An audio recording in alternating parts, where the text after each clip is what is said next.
Good evening, and I'd like to call to order this regular meeting of the Round Lake Area School District Board of Education on October 16th, 2023 at 7 p.m. If I can get started first with a roll call of members, please. Mrs. Klingler? Here. Miss Lee? Here. Mr. Francisco? Here. Mrs. Larson? Here. Mr. Jewett? Here. Mrs. McGinley? Here. Mr. De Vera? Here.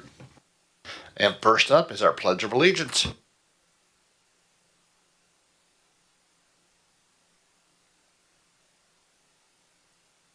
I pledge allegiance to the flag of the United States of America and to the republic for which it stands, one nation, under God, indivisible, with liberty and justice for all.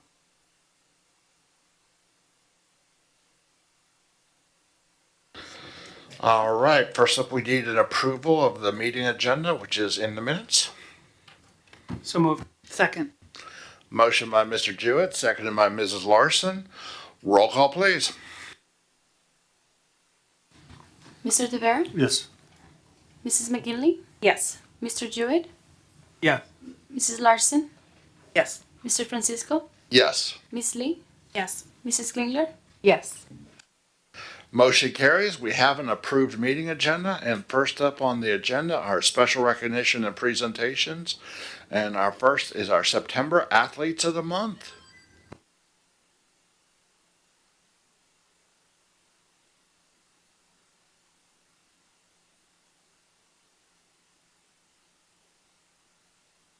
Good evening, everybody. Happy and honored to be here to present our September Athletes of the Month. First up, our female September Athlete of the Month from the flag football team is Leah Glover. Here to recognize Leah is flag football coach Molly Hennig.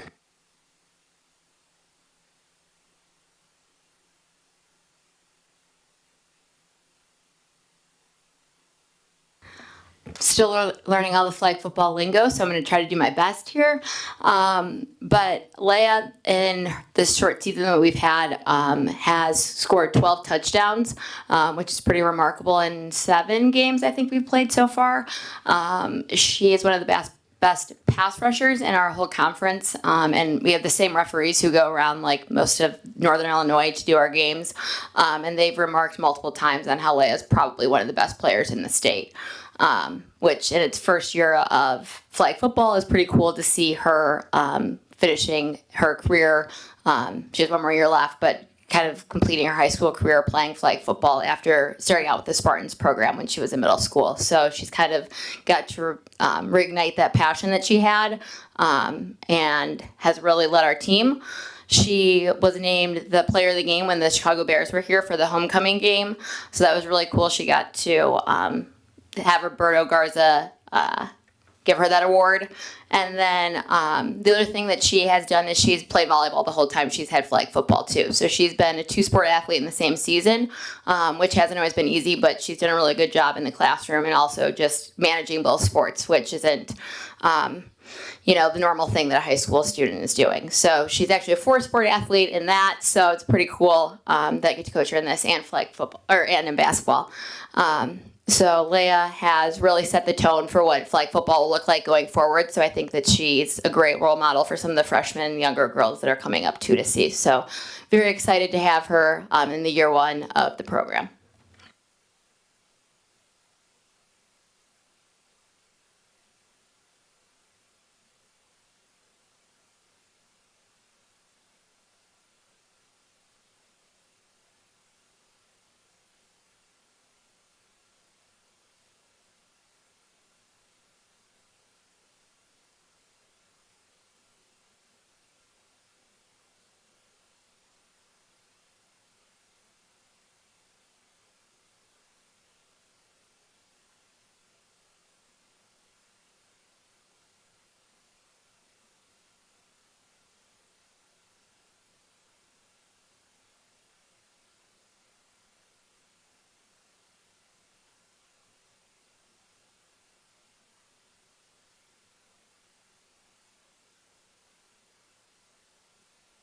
Just quick little plug here. You can see Leia in action tomorrow night at 5:45 when girls flag football takes on Harlem High School. That will actually be our senior night. So if you're available, did I say tomorrow? I'm getting my competitions against Harlem mixed up. That's Wednesday night. But here's a good segue into our next athlete of the month for September. From the boys soccer team, who will be playing Harlem in the first round of the IHSA regionals tomorrow at Harlem at 6:30 p.m. Goalkeeper Giovanni Ayala. Here to recognize Gio, Coach Hugo Teles.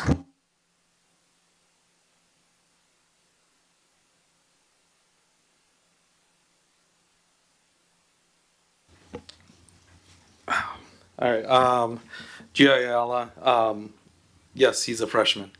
I lost, I think, one of the best goalies I've seen, and it's pretty funny. Throughout the year, a lot of teams figured, oh, you know what, your best goalie's out, and that's it. And here comes Gio. As a freshman, he stepped up. He's been a leader on the field. Recently, we just played Evanston. Evanston is ranked number 5 in the state, and he played all 80 minutes and shut him out. After the game, I talked with the coach from Evanston, and he's like, man, I just noticed you're the only team that we've never scored on. Throughout this whole year, they've scored at least a goal or two, but of course not on us. Gio has stepped up huge in the steps of my former goalkeeper Jerry Perez, and he's doing amazing stuff. And I believe this won't be his last. I got 3 more years unless somebody's smart and picks him up and plays pro or something. But he's very good, and he'll put on his skills tomorrow. Like he said, we play tomorrow at Harlem 6:30, and I expect another shutout.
All right.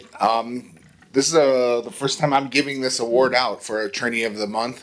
Gabe Weiss works in our job program, and he does a fantastic job there.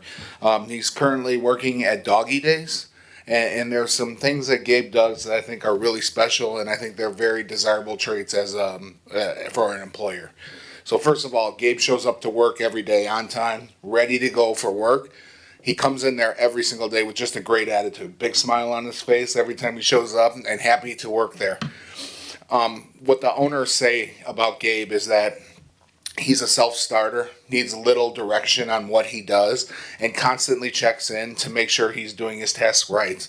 And what's really cool about that, right, he's very reflective of what he does and just wants to make sure that he's always doing a great job. So for giving our first award for Trainee of the Month, I want to recognize Gabe Weiss.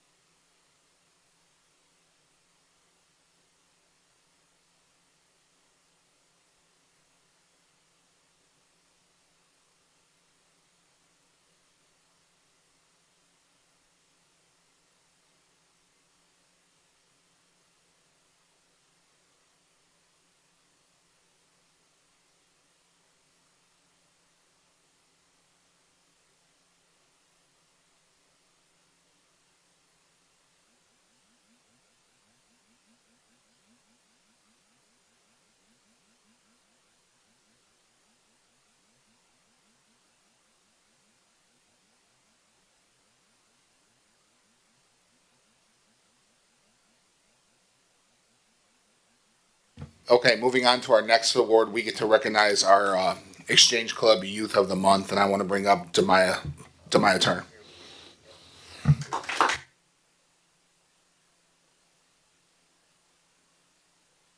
Okay, all right, so first of all, I want to give an introduction. She's ready to give her speech already, kicking me off the mic, but it's okay. You guys just have to go through my speech first, okay? So, Demaya came to Round Lake High School as a leader. From her freshman year, our counselors picked her out as someone who would be a leader in this building, and they were spot on.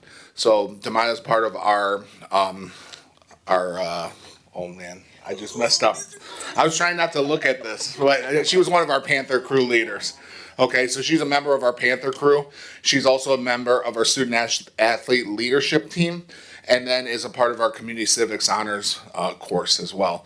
So she was recently in an event here that we hosted where we brought Stevenson High School, North Chicago, and Waukegan High School and talked about issues within our community. And she was a part of those discussions and leaderships and making change in our community. So I will turn the mic over to Maya, and she'll share some words with you.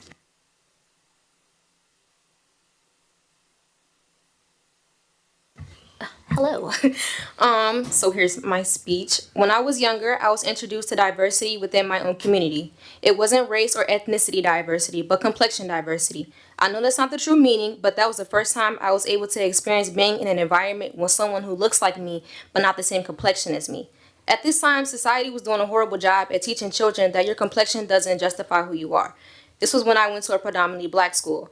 Next, I moved to a predominantly white school. I had to adjust to their culture. Those 2 times, I was able to see the basics of diversity. It wasn't until I moved back to my hometown, Chicago, Illinois, that I really truly saw, heard, and felt diversity for what it actually was. Downtown Chicago is full of diverse communities. You'll find and learn about so many different races, ethnicities, cultures, religions, and more. The community is so welcoming so that within seconds you can connect with a stranger, like you've known them for years. No matter who you are or what you are, you'll always have some kind of support and connection with someone. Diversity equals family. So now to the question, how has diversity impacted the youth? Diversity has impacted the youth in a positive way. I'm currently in Community Civics Honors, and we hosted the Lake County Safety Summit. We invited the sheriff, his lieutenant, the state reps, the state senator, the NAACP president, the judge, and 3 other schools. The room was screaming with diversity. Each group had different people. We were able to sit together and talk about our lives and community safety and how those issues affected us. What I took from that day was safety is diverse. My safety and someone else's safety is different because we all have different problems that causes us to think of different safety solutions. My problems aren't the same as someone else's, but we still validate each other's issues even though we don't know what it's like to deal with that baggage. That's what diversity is. Diversity has allowed children of all walks to understand, to engage, and talk to someone who is completely different from you, has different problems from you, and yet we're able to work on this together as a whole. But that's only the youth. Society, on the other hand, is in need of youth encouragement to understand no matter who you are loved, you are accepted, you are wanted. Society has a hard time with welcoming people they aren't used to because of the stereotypes that are casted on specific races, ethnicities, religions, etc. I applaud the youth because I see the influence they have on everyone. My environment is very diverse. Every day I see people welcoming others with open arms. The youth does not see color, they don't see religion, they don't see sexuality, they see their friends whose mom makes the best pozole, collard greens, or tofu. The youth isn't perfect, but we are making a change as it starts with us. I believe that society will be amazing at accepting people in all walks of life because they'll understand that we are all human and sometimes our differences are what pulls us apart, not the color of our skin. Wrapping it up, diversity is community, diversity is family, diversity is safe, and diversity is the key to life. As you know, I am Demaya Turner. I am 17 years old and I'm a senior at Round Lake High School. I'm a cosmetology student at Lake County Tech Campus. It's my 2nd year and I love it. I'm a braider who loves to do everything such as color, cutting, extensions, esthetician work, and more. You name it, I'm doing it. My clients are diverse. I pride myself in learning every hair type, texture, and dissing, so when a client comes to me, they won't be turned away because I'm not educated in their hair type. After high school, I'm going to a 4-year university to major in business and minor in theater and arts. I'm not sure what school I want to go to yet. I just know I'm going out of state. By 21, I want to be making 6 figures doing hair and making millions from modeling, acting, singing, and dancing. As you can tell, I'm a package deal. I have a huge life ahead of me and I'm somewhat ready. But to say the least, I don't like limiting myself when I know I'm talented and my support system and mental state allows me to do so. Again, diversity is branching out, learning, and trying new things. Being able to have friends who are on different paths of life is amazing because you get to experience what they go through and figure out how to be their support system. Thank you.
and sigh. Okay. Next up, we will begin communications to the board, and first up on that is our Organic Life presentation.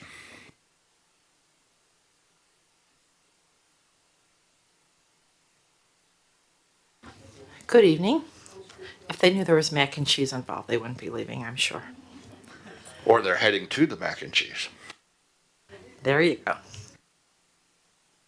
As previously requested, the Board of Education has asked for an update, not quite quarterly, but 3 times a year, how we're doing with our food service. And as evidenced by our turn of events, whether it be COVID or whether it be a school closure or whether it be a grant, Organic Life has certainly not only met but exceeded being a partner here. Also as displayed on our sponsorship scoreboard out at the athletic facility. Organic Life has been a member of the Round Lake School District Partnership since 2018. This is the final year of their contractual agreement. We are required by law to go out to bid, which we will do, and be in compliance with all the rules and regulations.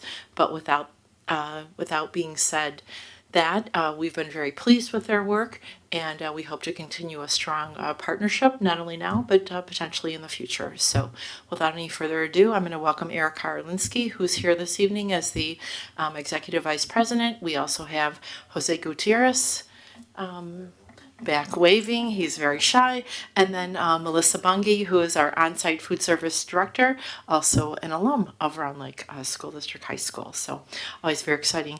Eric?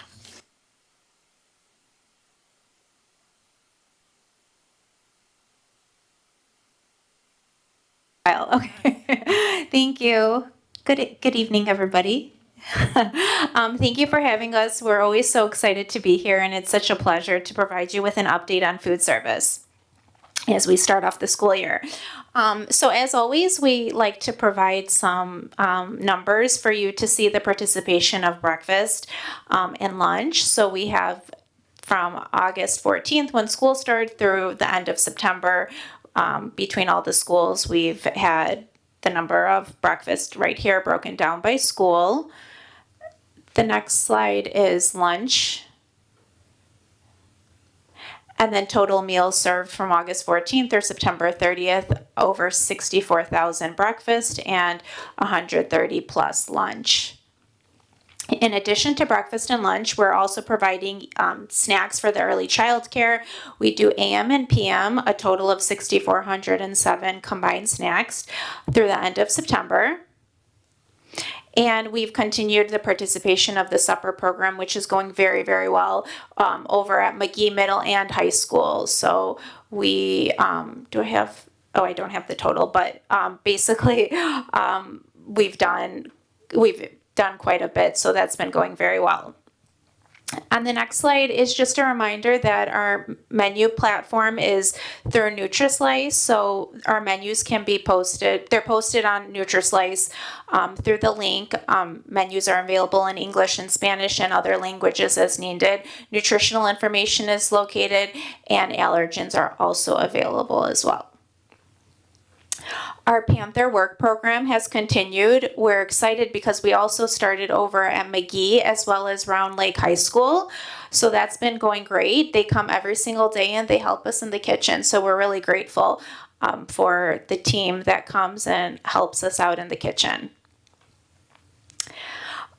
We had a building closure, and while the building was closed at the transition center, students were still able to come pick up breakfast and lunch meals. So while they were doing e-learning that day, we still had meals available for pickup.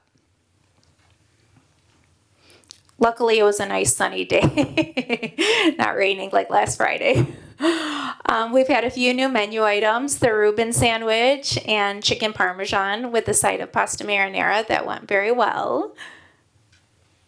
And the big thing we had going on was homecoming week, which was super fun.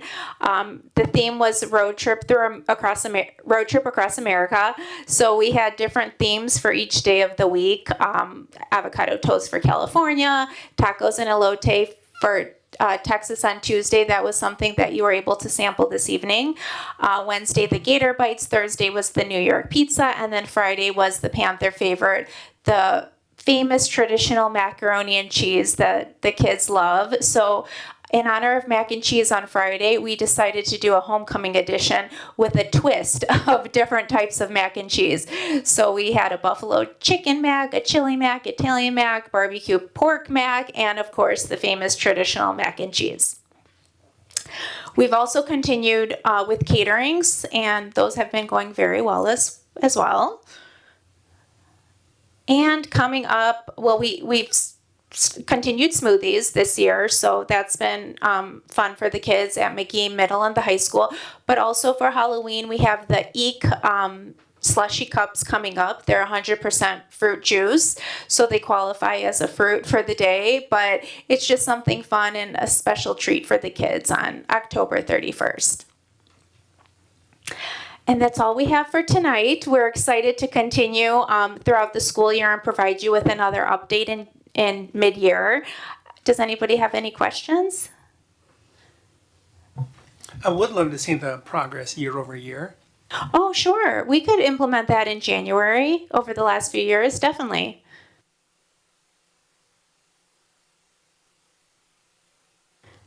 Okay, well, thank you again for having us. Thank you. Yep, we'll see you soon. You're welcome. Actually, can I, Oh, please. say something? I do want to point out, a lot of times hospitality companies have trouble holding on to staff, and you haven't changed. Yes, pretty cool. yes, I agree. I think we're so lucky and so grateful for our food service staff. Thank you for bringing that up because it's a good point, and I bring it up every time I walk through these doors. It's so nice to see familiar faces, and so many of them, Melissa, correct me if I'm wrong, they have kids in the district. Yeah, vast majority have kids in the district, and they all live in the community, so it's really nice to see. They're super happy to be here, and we're so happy to have them. Thank you once again. Absolutely. All right, next We up. thank him for dinner tonight. Yeah. Thank you for dinner this evening as well.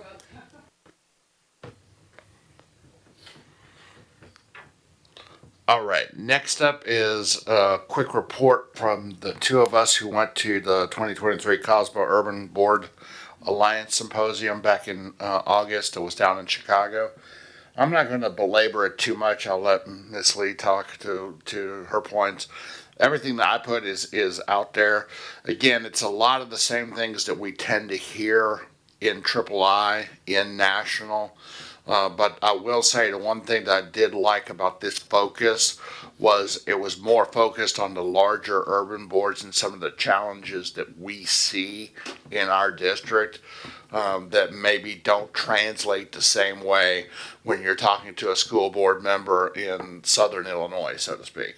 They don't necessarily see it, or even up in our own area where you're talking to a school board member for a high school only district, and that's not a K-12.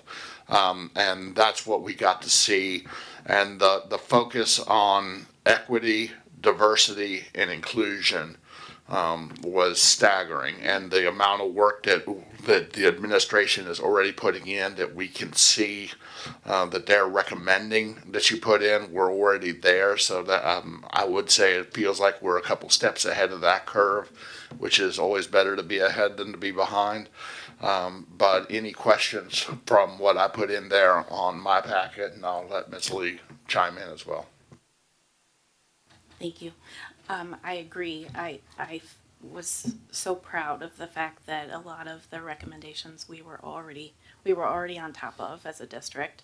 I was also proud of the work that we do as a board and how we get along, and we may differ. We may have differing opinions, but we come together for one cause. I did discover, listening to a lot of the audience speak, that is not the case in a lot of districts throughout our country, and that equity, anytime they try to bring forth an equity initiative, it's very, very challenging. It's like they get attacked from the community. So I'm also so proud of our community for accepting this.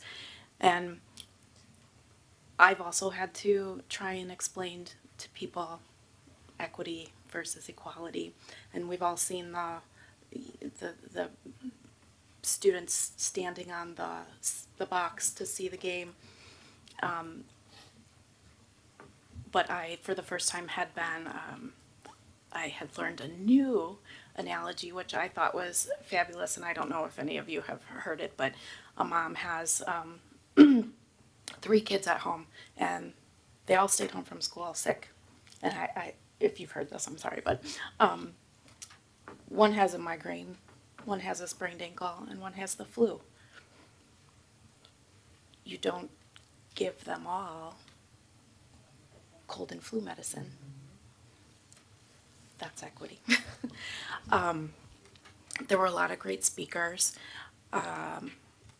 The one that spoke to my soul was Doug Bolton, who is, I believe, the psychologist over at North Shore Country Day School. And he talked a lot about creating communities of belonging.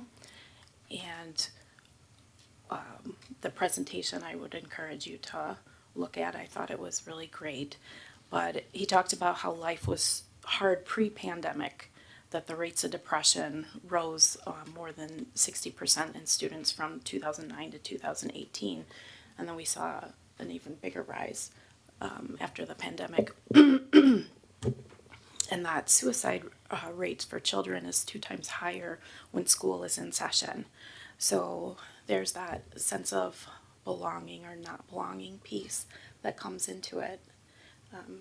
Where, you know, at home in the summer, they're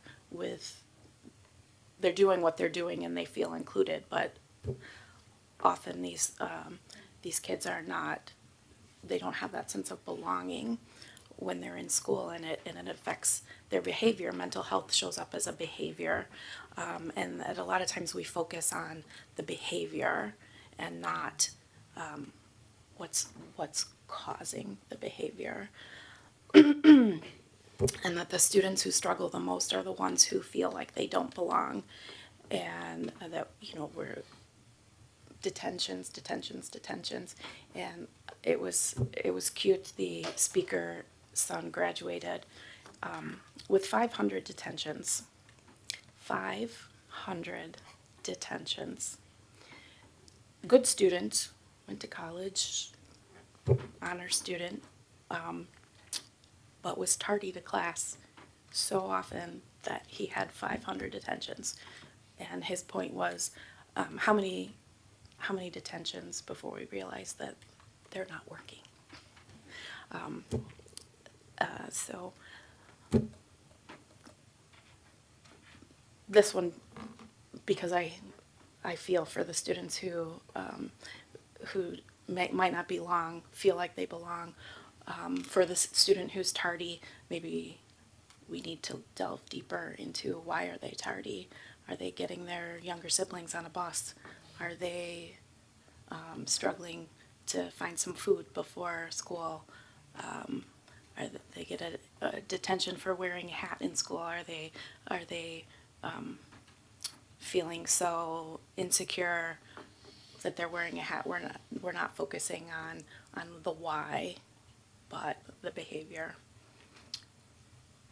That was my takeaway from that. And I know Miss Lee and I both tried to put everything that we had when it came to presentations that were available to us. We've uploaded it into the package. So please take your time to go through that and read through it. And if you have any questions, don't hesitate to reach out to either of the two of us. And I will say one thing that I did hear, because keep in mind the Cosmo Urban Board Alliance was also a national event. So we had boards from Virginia and Florida and Texas. And in some of those states, as you can only imagine, not only are those boards being attacked by their community, but they're being attacked by their state legislatures, their state representatives. They're getting it from all sides. And they're still coming and showing up and fighting the good fight, so to speak.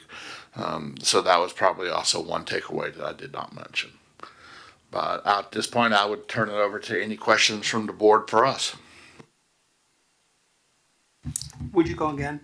Absolutely. Maybe not when it was 105 degrees.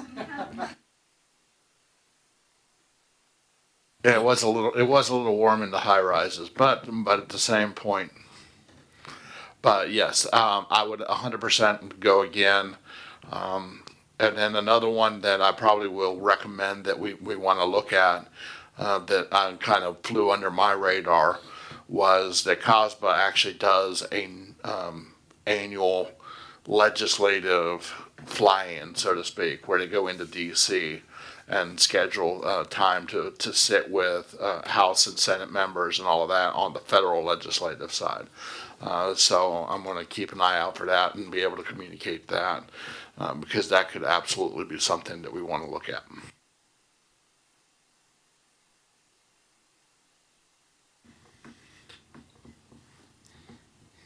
No questions from that? All right. Then we did something right. All right. Next up, then we will move to medical and dental insurance rates and Dr. Kibbins. Good evening once again. This is communication to the board. We are required by our property right with our contract to include health and dental care benefits for all of our staff. Certainly that's important because we know if our staff is healthy and is in well-being, they're going to support and provide the best opportunity instructionally for our students.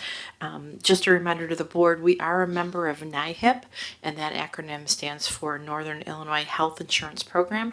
It is a cooperative. We have several districts, not only from our surrounding areas, but a little bit further south into the state, that have pooled together for insurance rates. We have two types of plans, both a PPO and an HMO, both on the dental and on the health side. You will see what the changes are from 2022-2023 to our current year of 23-24.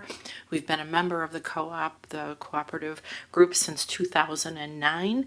PPO insurance rates did go up for us as a cooperative, just as in our personal lives. We've seen increases in health insurance as well.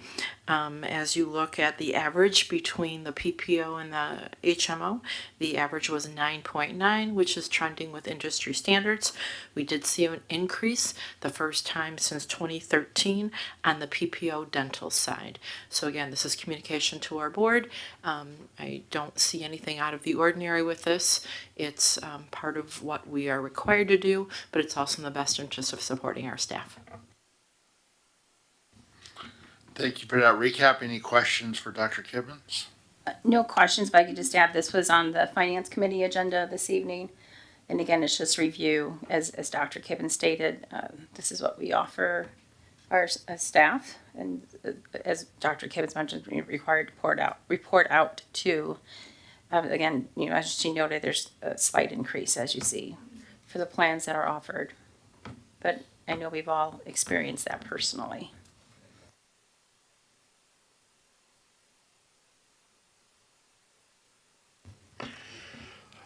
All right. Well, thank you on the budget assumptions. And next up is budget assumptions. So that's what I was trying to lean towards. Thank you so much. This is the October update of our budget assumptions. There's a couple of items on the assumption list that the Board of Education has seen before. However, due to the cadence of when things are uploaded or the cadence on when things are published, they weren't in the same time frame of what is being presented. So the items that I'm going to call out to you, some of them should be familiar. Specifically, number 57, 3.0 middle school club stipends that was approved at the board table on August 21st as we started the school year. Item 58, 1.0 anticipated special education teacher assistant. This was posted as anticipated at the September 18th Board of Education meeting that was communicated. And then item 59, there is a typographical error there on the type of resource teacher. It should be bilingual resource teacher, not multilingual. That was my disciplinary error. That is to be approved at the board table this evening. Certainly, we want to respect what our authority is and don't want to assume that anything is going to be approved. However, we want to make sure that we're giving you the clearest picture as we can when we have it. And so that is a prorated dollar amount that is listed there for the, it should read bilingual teacher. That will be corrected for the next budget assumption update. And so as we look at those additions and adjustments, we still are retaining a positive budget assumption picture at $1,645,781.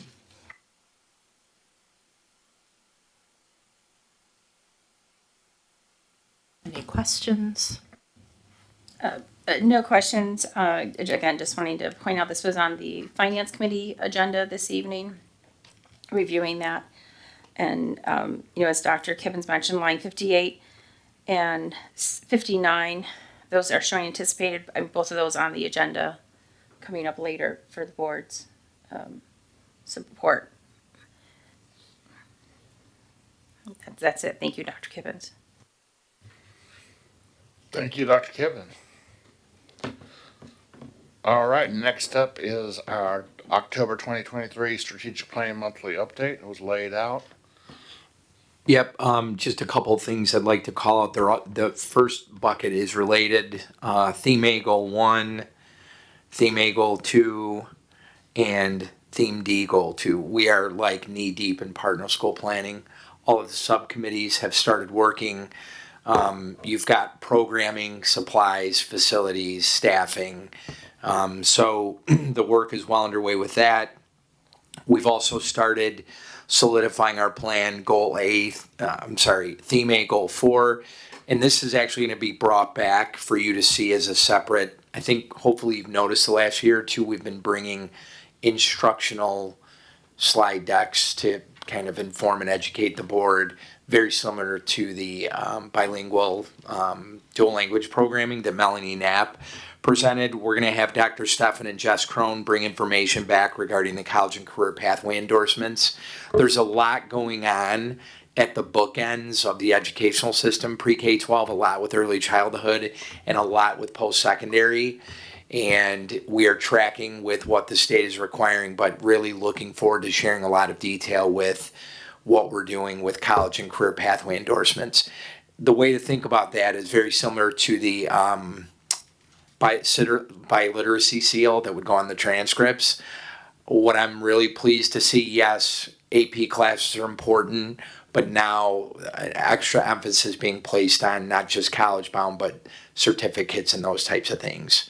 So, and then we've also started work, I want to thank the board with our dual language programming, working with the consultant. I'll talk more about the strategic planning proposal. Very, very excited about what that's going to look like. But that's basically the update for this week. And there's more detail contained in the monitoring document.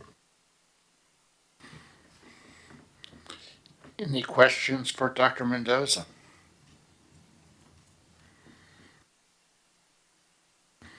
Hearing none, we will move on to disposal materials. The informational document was listed there, aka what in the world is Kurt throwing out this month?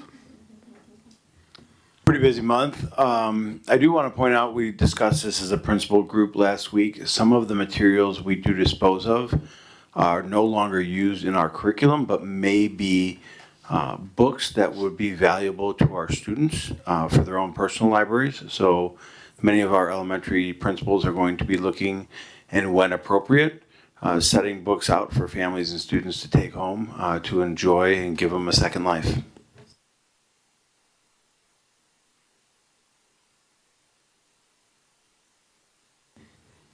Hearing no questions, thank you very much. Next up is a review of FOIA report. Any questions from the board and what was included on that?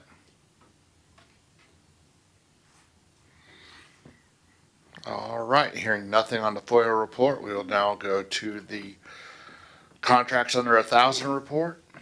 Bless you. The contracts under 1,000, you'll see it lists all elementary schools. This is the yearbook milestones that is offered to all our elementary students and their families. So it is actually a zero cost contract. There's no cost to the district. It's the families. They pay for it if they want the yearbook. So that's why you see those costs. That's the cost to the student and their family if they want to purchase the book. There is no cost to the district. Thank you for that clarification.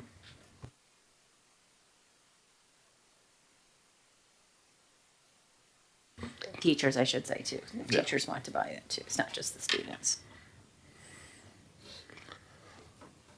All right, hearing no additional questions on contracts under 1,000, we will move, as always, to public comment. Members of the public may participate in public comment during regular board meetings by attending in person or by submitting an electronic public comment form. Please note that speakers are limited to 3 minutes and speak. Electronic public comments will be accepted up until noon on the day of their scheduled regular meeting, and the public commenter would be contacted to confirm identity. Once confirmed, the electronic public comment will be provided to all board members in written form. A link to the electronic public comment form can be found online. And for this meeting, we did not have any electronic public comment. Would we have any public comment? We're looking at you, Mr. Gefaldo. Well, good evening. My name is Jesus Rufaldo. As all you know, I got 2 kids in the district still, and it's gonna be a while before you guys get rid of me. What I wanna congratulate is the teachers, the staff, Hispanic Heritage. It was a successful event. I saw the happy faces of the kids trying to find their parents and the public and having fun. It was amazing. Thank you everyone for giving that dream to the kids. And like I say, I mean, I'm gonna be here. My main concern is the teenagers. So if we can come up with something to explain the kids what could happen if they end up in partying in places that they're not supposed to. Try to understand what will happen if they have anything that they're not supposed to have. We gotta keep an eye on our kids. Depression, it's a really big problem right now. And we just gotta keep an eye, try to make parents understand that, I mean, the school, it's open for them to come and ask questions. Even though we try it already, let's keep trying every year. Thank you. Thank you.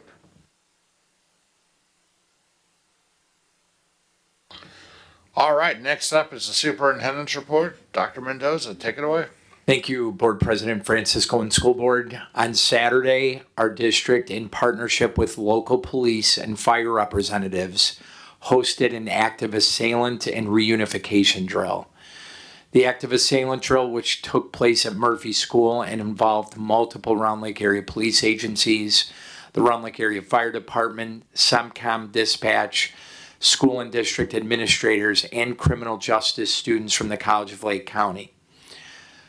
Through this drill, the involved entities tested and evaluated their preparedness, communication abilities, and tactics in dealing with an event of this magnitude. The reunification portion of the drill, which took place at the Round Lake Beach Cultural and Civic Center, allowed administration to run through a mock scenario of receiving students and reunifying them with their family using the Raptor reunification tool. I'd like to thank Corey Fink and Local Emergency Services for personnel for coordinating this opportunity. I'd also like to thank everyone who was part of these important safety events.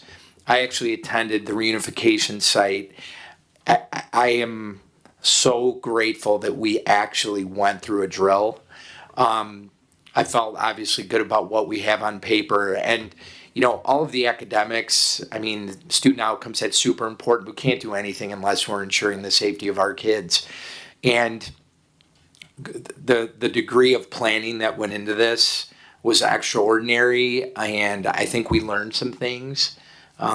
Feedback from participants. We had, I think, how many people were there from the district team? 30? but just going through, I think our goal is to probably do this twice a year. And I was just grateful to the law enforcement agencies as well for helping us. But the investment that the board has made in all of the technology and the communication devices and the radios and the Raptor systems, I mean, they were all in play at this. And I hope we never have to use it. But I'll tell you what, going through a real practice was hugely beneficial. So I just wanted to call that out. And then for your convenience, it seems like it's been super busy the last 3 weeks, and that's going to continue. So for your convenience, we've listed upcoming events for your consideration. That concludes the superintendent's report. Thank you, Dr. Mendoza. Any questions or follow-up? Thank you again. Next up is Finance Committee update from this evening's meeting. Thank you. Yes, the Finance Committee met earlier this evening. We actually had probably the lightest agenda we've had in quite a while. But of course, thank you to Organic Life again for providing a board dinner. And then thank you to Life Touch for coming out to do board pictures. And then, yes, administration. But because the board is not in the buildings as often as everybody else, and talking to Dr. Kivens just to share with the board to get Life Touch on a regular cadence again to come out to do our pictures. I know we haven't had them in a while due to COVID and that situation, but we'll get back on a regular cadence. So thank you again for Dr. Kivens for organizing that both with Life Touch and Organic Life. There were a few agenda items. I'll go over the bilingual request for bilingual teacher. I'll cover that when that comes up on the agenda later. You heard Dr. Kivens talk about the budget assumptions. And then again, later in this evening on the agenda, increase in investment strategy authorization. And then the other item we had was, as we've talked about the Early Education Center and that construction project that is coming up.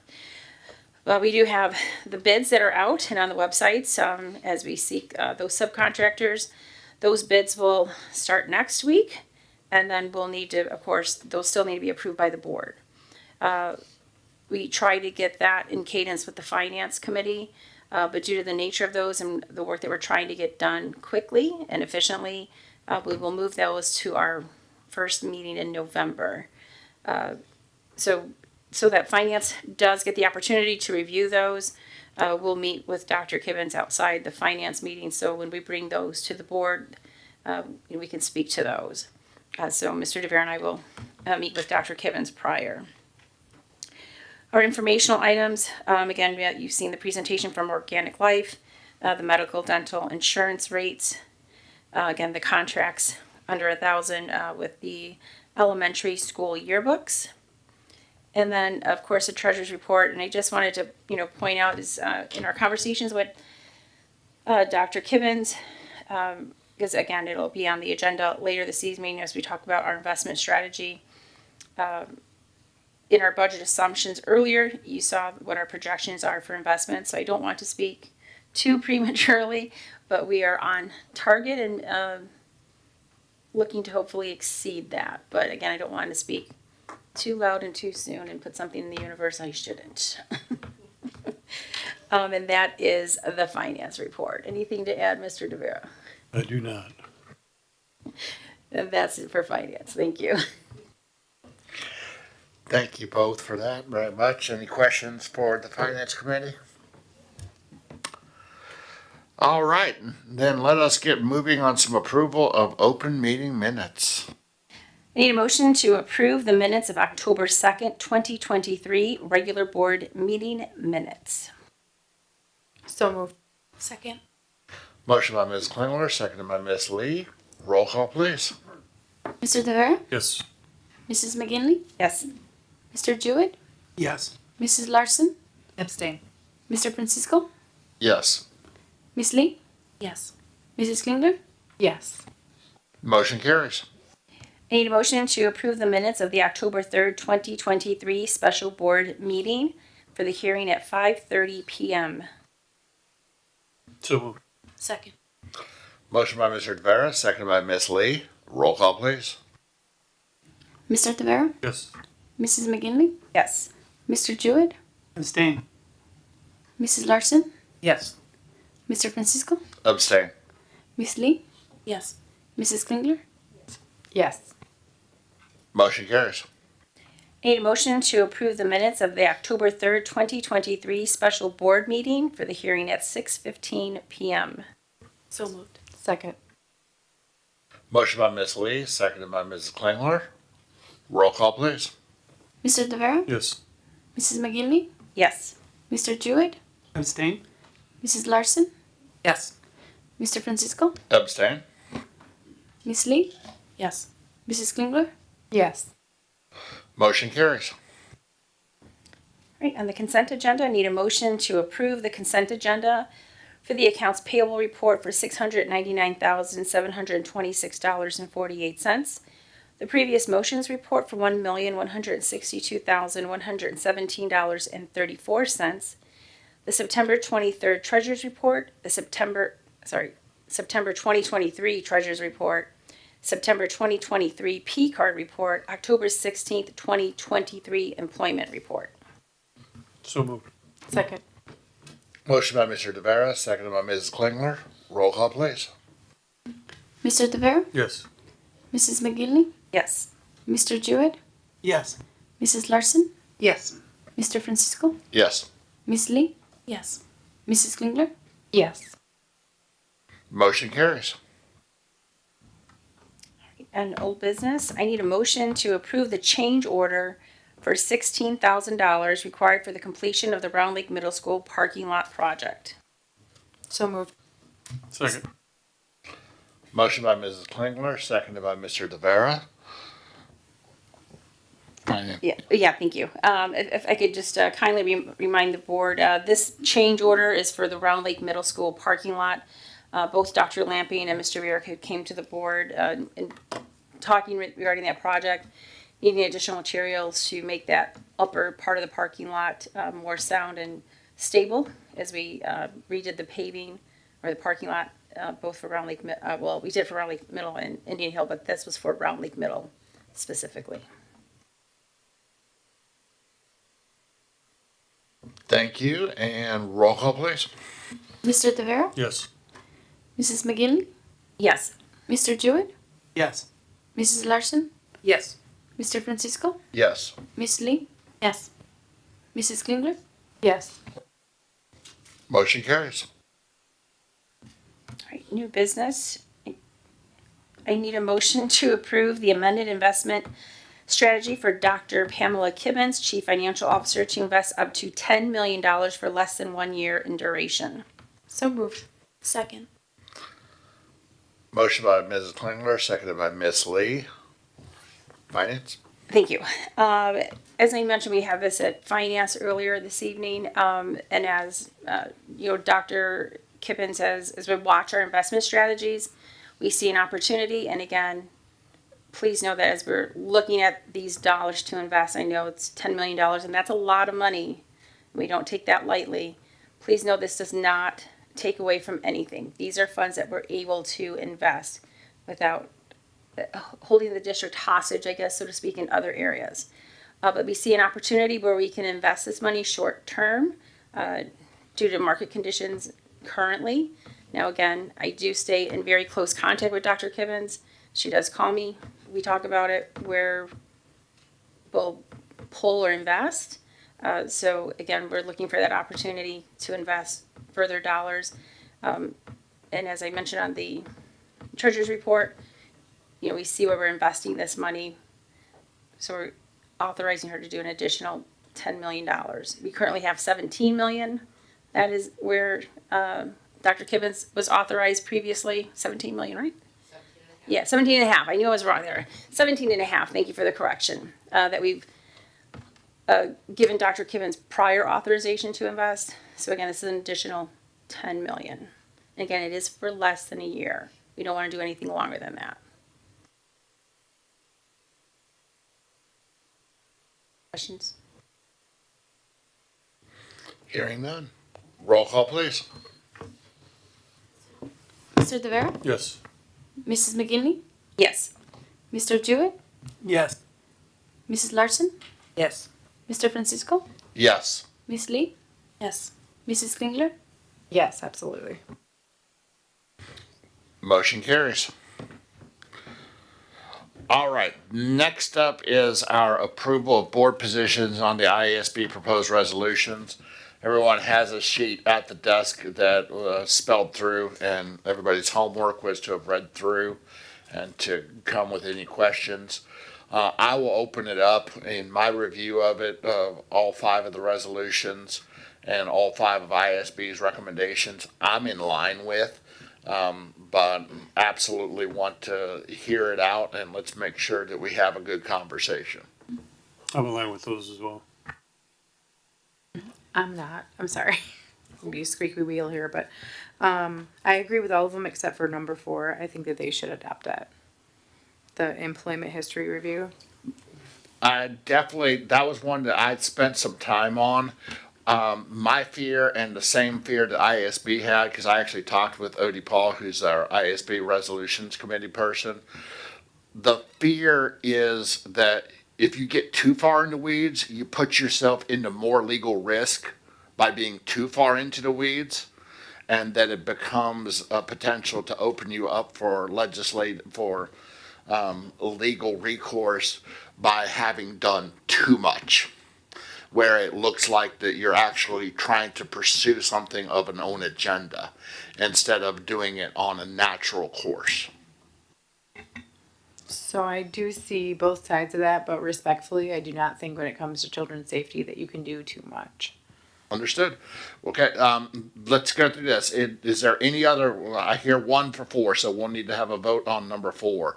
Are there any others that there's any question on? Miss Lee? No, mine was also on number 4. Okay. Okay. So then, I think that I'm hearing, and let me make sure I'm good before we move through. On 1, 2, 3, and 5, we're all in alignment with IASB's recommendations.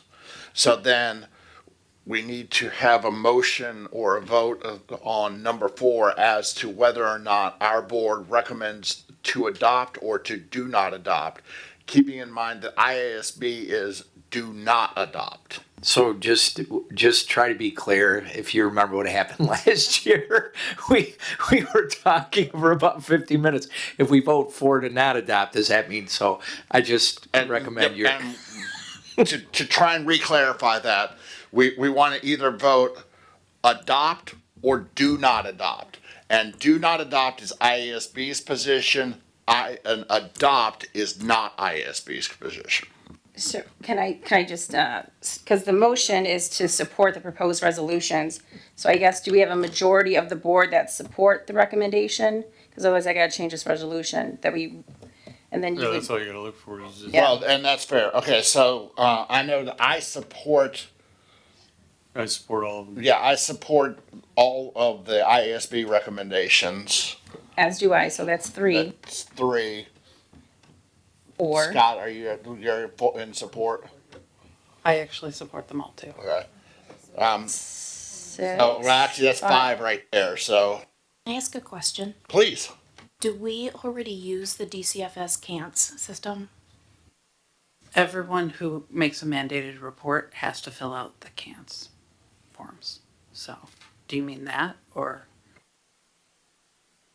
Do we use that for hiring? That's what, do we use that for hiring, or is that what they are suggesting that we use? That's what they're suggesting we use. I'm against using that. Why? Okay, based on my job, as a mandated reporter, if a child comes in and tells me something, I have to report that family. If that is found or unfounded, that's not my job, that's DCFS's job. However, if it's unfounded, that is still tagged in the system for at least 6 months. But if someone from that family goes to get a job in that next 6 months, they're dinged automatically because they were brought up as a possibility. Is it not indicated that it was unfounded? doesn't matter, they're automatically dinged. Even if they're unfounded, you still have a mark on your record for 6 months. If you're founded, that's different. Then depending on what you're founded for a certain number of years, depending. Certain ones are 50 years, certain ones are 5 years, it all depends. But I mean, when we're utilizing that system, does it indicate if it's founded or unfounded? I don't know, but even if it's unfounded within the time frame before it falls off, that person can't. That person would be ineligible even if they did nothing wrong. Okay, so hypothetically, a child is mad at their parent and makes a statement. In my job, in anybody's job here, they have to call. That parent can't go for a job in a school. It freezes them out. Just in reading the text, I think the rationale is that at the present time, there's no guidance on the due diligence process, so that could leave districts open, so maybe an enhancement. I don't disagree that that's needed, but at this point, this process is, I agree with them, it's not the one to follow. I think this one just leaves it open a little bit. Because here's the other thing. I can't tell you how many times things aren't founded by DCFS. And if that's the route we go, and we go with DCFS's CANT system, look in the newspaper, and how many are going to slip through the cracks. Well, and quite often they're unfounded, and they are founded. Correct. It just sticks to my craw that we would err on the side of legalities. It's just, I do know what you're saying though, and I agree 100%. It's just. I don't think they're a good system. Yeah. I think other systems are better. Okay. And most likely they'll be, I mean, the thing is, other systems will come in because there's money to be made for it. So somebody will come up with a better mousetrap. It does sound like, through it, we had 5 that voted to support the IASB recommendation on this one. I'll throw 2 that would say no. I mean, it's not really that. So we have a majority across all 5 of them to support IASB's recommendations. Does that fit that's what what you I need? Yep. Okay. So with that, I need a motion for the approval of the board position on IASB proposed resolutions. To clarify, that is IASB's recommendation to not adopt.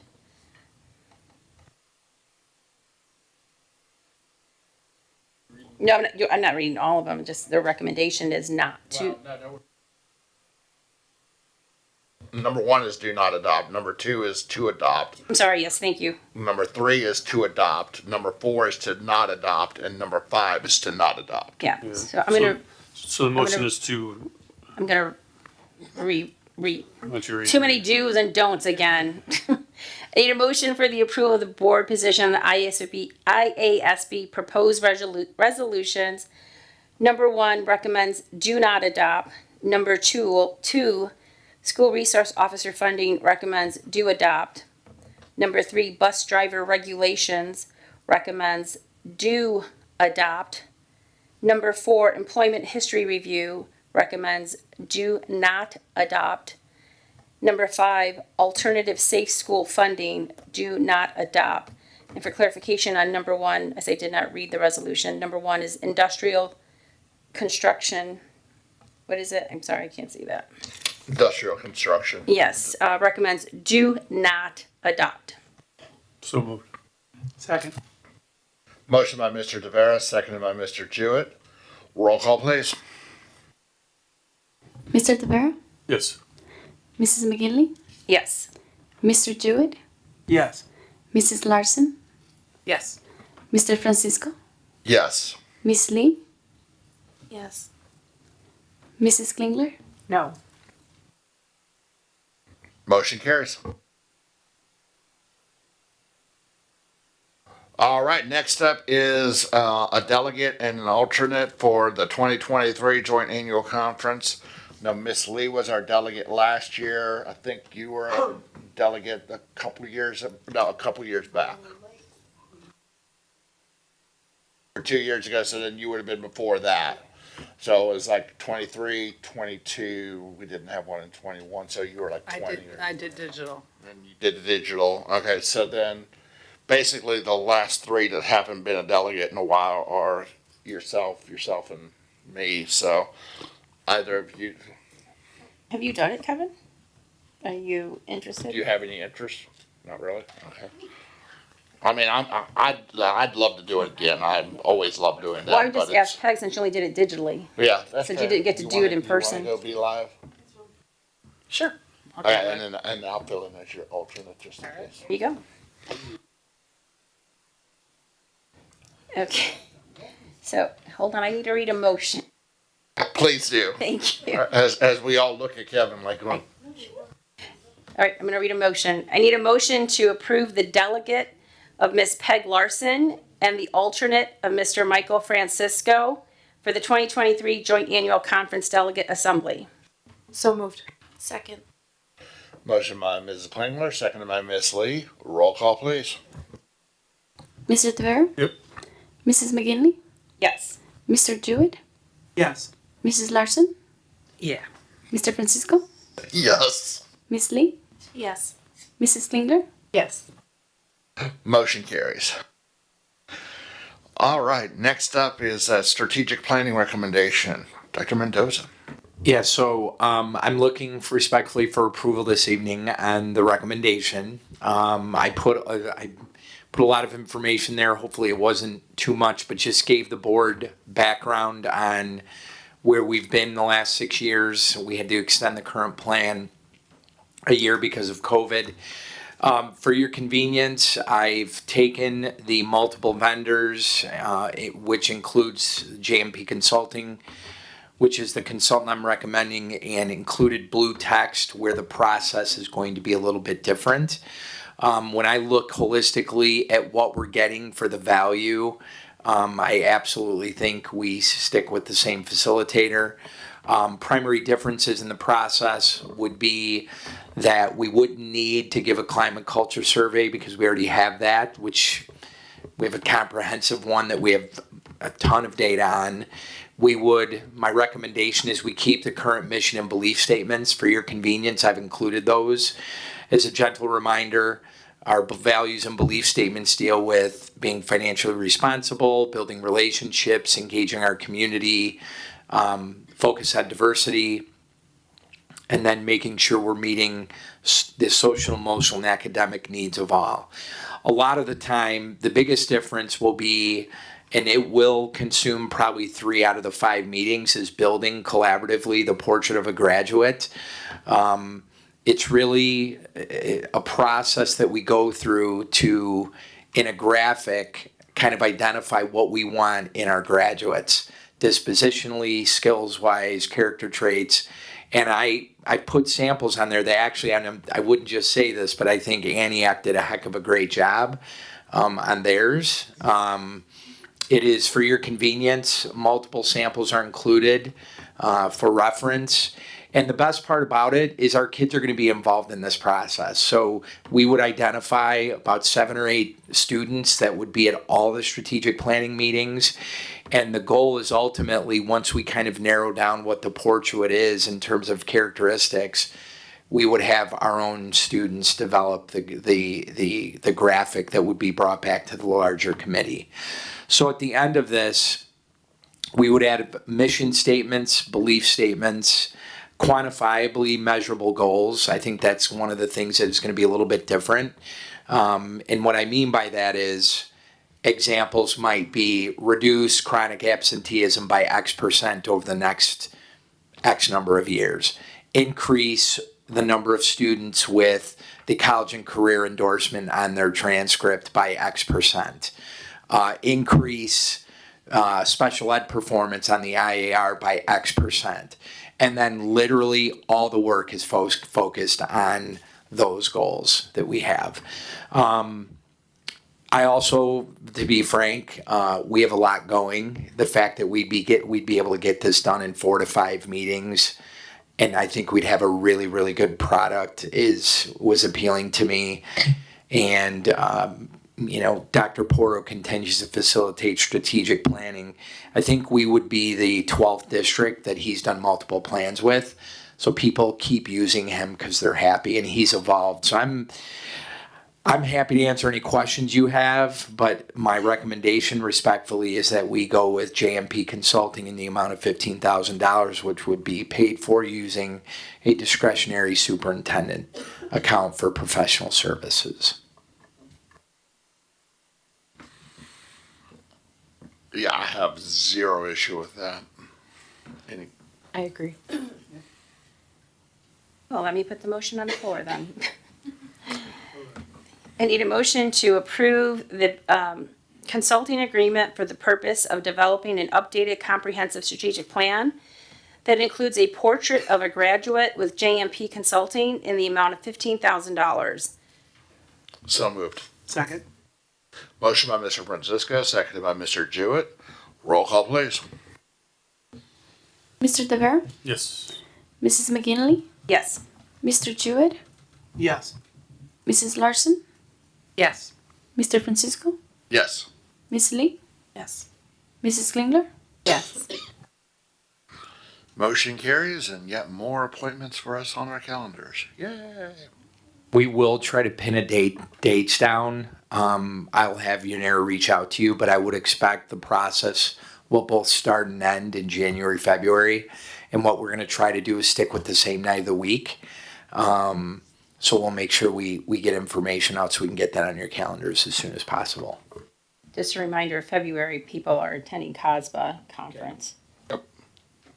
No problem. Thank you. No problem until it is a problem.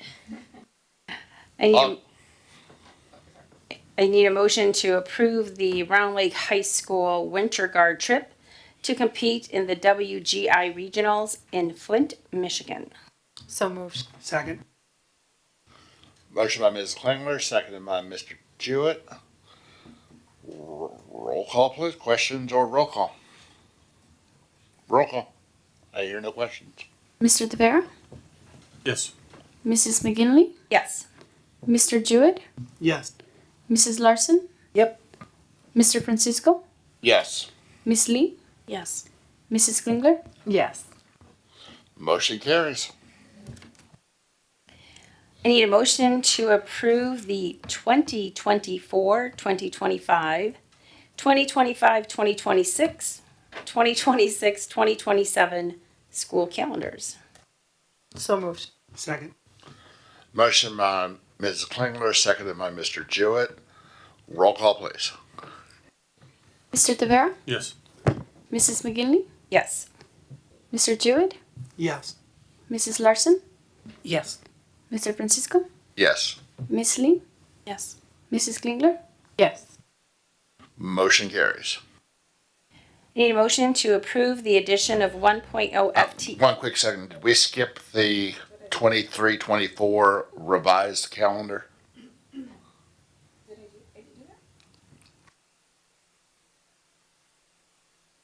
Sorry, thank you. I need a motion to approve the revised 2023-2024 school calendar. So moved. Second. Motion by Mr. Francisco, seconded by Mr. Jewett. Roll call, please. Mr. Tavera? Yes. Mrs. McGinley? Yes. Mr. Jewett? Yes. Mrs. Larson? Yes. Mr. Francisco? Yes. Miss Lee? Yes. Mrs. Klingler? Yes. Motion carries. All right, thank you. I didn't realize I skipped that. I need a motion to approve the addition of 1.0 FTE bilingual teacher to provide language support at the Early Education Center. So moved. Second. Motion by Ms. Klingler, seconded by Mr. Jewett. Roll call, please. Oh, can I just add? Oh, please add. Sorry. Thank you. Yes, this one with finance. Yes. Oh, sorry. This was at the finance meeting earlier this evening.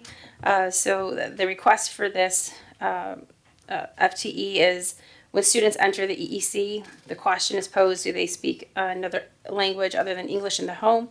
If they do, we are mandated to screen them. Based on that mandate and the needs currently at the EEC, that is why we have the request for this FTE. The dollar amount is $80,000. That is a full year. Of course, we're now several months into the district or the calendar. So it would be less than that for this current year. And of course, next year, as we move into a partner school model and kind of move everybody around and shuffle, we'll see if that is still needed. Thank you for that. Hearing no additional questions, roll call please. Mr. Tavera? Yes. Mrs. McGinley? Yes. Mr. Jewett? Yes. Mrs. Larson? Yes. Mr. Francisco? Yes. Miss Lee? Yes. Mrs. Klingler? Yes. Motion carries. I need a motion to approve the addition of 1.0 FTE special education teaching assistant at the transition center. So moved. Second. Motion by Mrs. Klingler, seconded by Mr. Francisco. And if I can add, thank you. This position we spoke about in the September finance meeting. Dr. Apgar brought this forward, knowing that we were on the cusp of needing this position. And so here we are the following month with the actual formal request.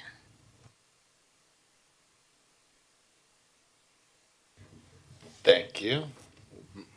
Roll call please. Mr. Tavera? Yes. Mrs. McGinley? Yes. Mr. Jewett? Yes. Mrs. Larson? Yes. Mr. Francisco? Yes. Miss Lee? Yes. Mrs. Klingler? Yes. Motion carries. All right, we are now to positive occurrences time. I have to literally go back and look at my calendar to see what we've done in the amazing time between. I'm just going to run over real high level and then everybody can chime in. We had the RLHS Fall Choir Concert on Tuesday the 3rd, which was an amazing show. Both middle schools got a chance to shoot off to Springfield for their Springfield trips. Dr. Mendoza and I had the Ed Red annual kickoff luncheon. The Augustana Chamber Choir Festival went off and was an amazing concert there. We were all at the Lake Division meeting in North Chicago and got to see North Chicago's beautiful new building. The Fall Band Concert on Thursday the 12th. The Mano a Mano Gala that we were all privileged to be at on Saturday. So I just listed the events. You guys fill in the details. Well, a couple weeks ago we had the marching band perform and they actually got first place and they had like a sweep of a number of awards and then they performed again this past weekend and they got their highest score, I believe, to date this year, right? Drumline. For Drumline, yeah. So they've upped their ante in their shows. If you got a chance to see the influence of Mr. Negrati, McGinley, it's just been great. It's been really good. I just have to say I'm so thankful that they videotape all of the performances because I have not been able to get to the choir or band concerts for a variety of reasons and also was able to see the Augustana College performance and they were all awesome. I do want to reiterate the quality of the performances at the Hispanic Heritage Celebration was really, really good. I mean, I go every year, but it was, I don't know, the kids were great and organized. And as much as kindergarten students can be organized, I was really impressed. So I want to thank Ms. Cacciatore and the team. And then I also want to give kudos to Liz Damp, our Director of Professional Learning. She did a presentation at the Large Unit District Association Conference. The team was there to support her, of course. It's never good getting scheduled on the last day of the back end of the conference. But we had a really good turnout and I kept getting pounded with people, other superintendents in the session just complimenting how good it was. That's good, but it also then makes me not want to let her present anymore. But it was really good. She was outstanding. We have Round Lake has talented people. We have really, really good people, and I feel grateful to be with the team. And I feel like our people could go anywhere and do the work. So just a really positive reflection of the team. So just wanted to kind of, she's not here tonight, but teaching and learning, you better tell her He was here for pictures. I saw her for She pictures. was. I would like to absolutely add that no, she could not go anywhere else. She needs to stay right here because we love her and need her. Yeah, I just wanted to add, I know I think the last event we had this week was Saturday, the gala, so it was very nice to have, almost all of us together and support a good cause. So it was a really nice event put on by Mano a Mano. And then I know Ms. Klinger mentioned about the competitions for bands, so they've wrapped those up, but they have the Sights and Sounds this Wednesday. So I know the competitions are really rather far for most people to attend, but you can catch them this Wednesday here at the high school to see their competition performance if you're interested. And then also, just as a reminder, on Thursday, we'll have the unveiling of the new gym scoreboards. So that's on the 19th. And then just trying to look out for the next couple weeks. Beach will have their beach choir concert on the 24th. And of course, we've got parent-teacher conferences coming up. And looks like I see a BPAC meeting on November the 3rd. And of course, ILMEA on November the 4th. And then there's bingo this Friday at Village. I think, is it the Boosters? Fine Arts Boosters who's putting it on? It's the Fine Arts Boosters. There's family bingo at Village. So, and supporting the boosters who support our students.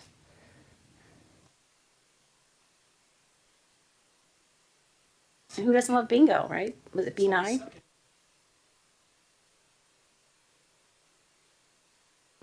All right. Well, we will wrap up the positive occurrences then, which is always fun to go through, and open it up. Anyone have any future agenda items they'd like to get on the agendas? Just want to let the board know we almost have dates pinned down for the CEDAW visit. That was my question. It's not been super easy, so I want to thank Janera. They're giving us limited dates, and so I think we want to give you multiples so we can make it work. So that should be coming out hopefully by Friday, right? Yeah, no, Okay. I appreciate that. We've had pretty much limited availability anyway, so Right. I appreciate that. All right. Hearing nothing else on that, then I will ask for a motion to convene in closed session as permitted by Statute 5 ILCS 120/2 for the purpose of discussing the following: employment matters 5 ILCS 120/2C1, real estate matters 5 ILCS 120/2C5, and closed meeting minutes 5 ILCS 120/2C21. So moved. Second. Motion by Mr. Jewett, seconded by Ms. Lee. Roll call, please. Mr. DeVere? Yes. Mrs. McGinley? Yes. Mr. Jewett? Yes. Mrs. Larson?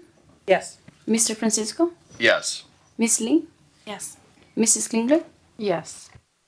Motion carries, which means we will reconvene in closed session. We will have an open session when we come back out in order to do a couple approvals. So everyone online, please feel free to hang tight until we get back. And everyone else, have a great evening.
All right, welcome back. We are back in open session at 9:14 p.m. on 10/16, and let's do some approval of closed meeting minutes. I need a motion to approve the closed session minutes of the September 18th, 2023 regular board meeting. So moved. Second. Motion by Mr. Jewett, seconded by Mrs. Klingler. Roll call, please. Mr. Tavera? Yes. Mrs. McGinley? Yes. Mr. Jewett? Yes. Mrs. Larson? Abstain. Mr. Francisco? Yes. Miss Lee? Yes. Mrs. Klingler? Yes. Motion carries. I need a motion to approve the closed session meeting minutes of September 19th, 2023 special board meeting expulsion hearing. So moved. Second. Motion by Mr. Jewett, seconded by Miss Lee. Roll call, please. Mr. Tavera? Yes. Mrs. McGinley? Abstain. Mr. Jewett? Yes. Mrs. Larson? Yes. Mr. Francisco? Abstain. Miss Lee? Yes. Mrs. Klingler? Yes. Motion carries. Need a motion to approve the closed session meeting minutes of September 19th, 2023, special board meeting expulsion hearing at 6:30 PM. So moved. Second. Motion by Ms. Klingler, seconded by Mr. Jewett. Roll call, please. Mr. Tavera? Yes. Mrs. McGinley? Abstain. Mr. Jewett? Yes. Mrs. Larson? Yes. Mr. Francisco? Abstain. Miss Lee? Yes. Mrs. Klingler? Yes. Motion carries. I need a motion to approve the closed session meeting minutes of October 3rd, 2023, special board meeting hearing 5:30 PM. So moved. Second. Motion by Ms. Lee, seconded by Mr. Tavera. Roll call, please. Mr. Tavera? Yes. Mrs. McGinley? Yes. Mr. Jewett? Yes. Mrs. Larson? Yes. Mr. Francisco? Abstain. Miss Lee? Yes. Mrs. Klingler? Yes. Motion carries. Need a motion to approve the closed session meeting minutes of October 3rd, 2023, special board meeting hearing 6:15 PM. So moved. Second. Motion by Mr. Jewett, seconded by Ms. Larson. Roll call, please. Mr. Tavera? Yes. Mrs. McGinley? Yes. Mr. Jewett? Yes. Mrs. Larson? Yes. Mr. Francisco? Abstain. Miss Lee? Yes. Mrs. Klingler? Yes. Motion carries. And that will bring us to an adjournment. Good evening, everyone, at 9:17 PM. Have a great evening.